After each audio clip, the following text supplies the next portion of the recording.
So the Premier League is kicking off match week 32, promises to be exciting. Like myself and Victor said in the prediction video, we expect this weekend to be straightforward, but trust the Premier League to always give you one or two stories that, that will just leave you surprised and like, oh, wow.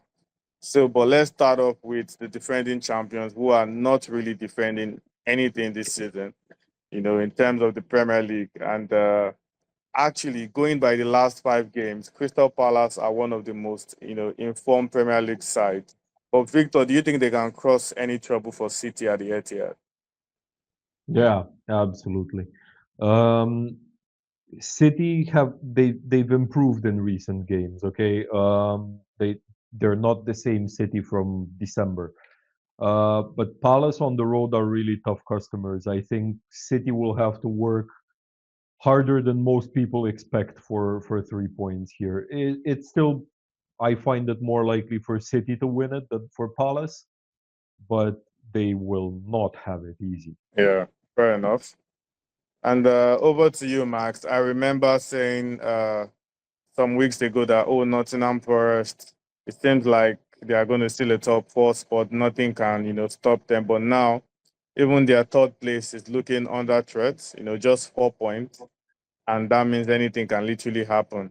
And now they face a stubborn Everton side. How do you see that game going? Well, I'm pretty confident in Nottingham Forest in this game, especially because they won 7 out of last 9 games at home in Premier League, drawn only 2, and conceded only 4 goals. So actually, I do see them not even concede a single goal and winning as the usual 1-0, maybe 2-0. But I'm pretty sure they're gonna win this game. Yeah, fair enough. And still with you, Max. Aston Villa are fresh from Champions League defeat, especially after scoring first, and that dagger in the extra time was just a painful one. 3-1 looks difficult for them, but they will first have to take on Southampton at the weekend. Do you think they are just going to pour out their anger and another defeat waiting for Southampton? Well, yeah, as Victor said, I probably also expect Aston Villa to play not the starting lineup for this game, but still it's Southampton, they're already relegated, so they're a bit encouraged. So I feel like they're gonna win something like 2-1. Not so easy, but the most likely they're winning this game. Fair enough. And just on a final note, Victor, and this question, I specifically left it for you because I wanted to see if your bias is going to come out. And let's talk about Arsenal for a minute. And Arsenal, they recorded one of the most, their most memorable results in their modern history, anyways. 3-0 victory over Real Madrid. No one expected that. Maybe people expected a win. I did expect Arsenal to win, but I never saw that scoreline coming, and I never saw Declan Rice giving us, David Beckham kind of vibes. But now switching focus back to the Premier League, two questions for you, Victor. First of all, can Arsenal win against Brentford?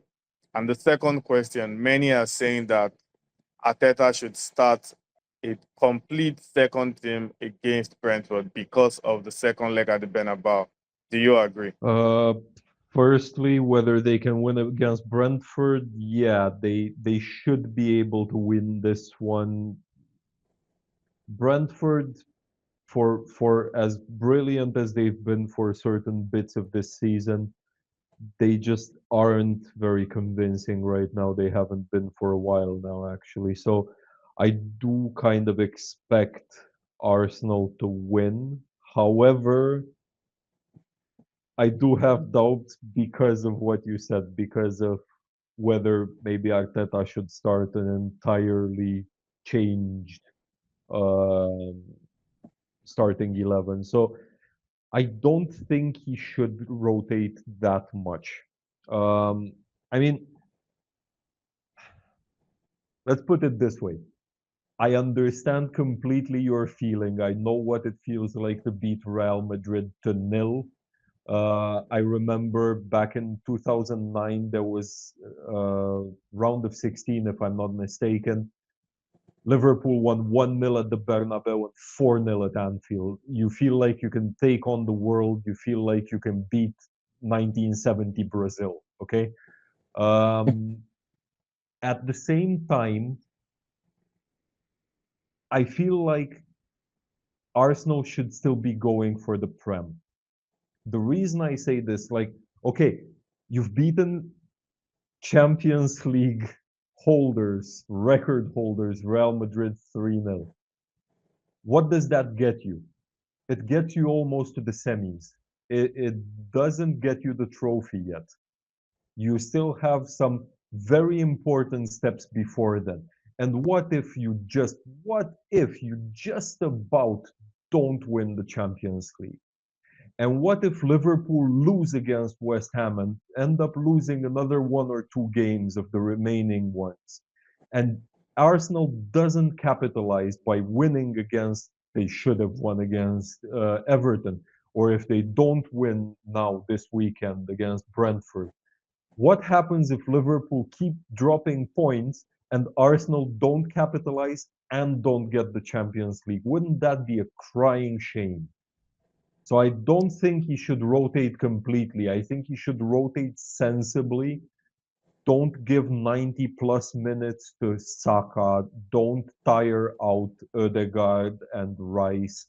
Rest them a little bit, but find a balance. You cannot just completely switch everybody out and make Jakub Kivior your captain because you don't have anyone else. Yeah, I think I actually share the same sentiment. I think Arteta should rest players, but he should be sensible about it.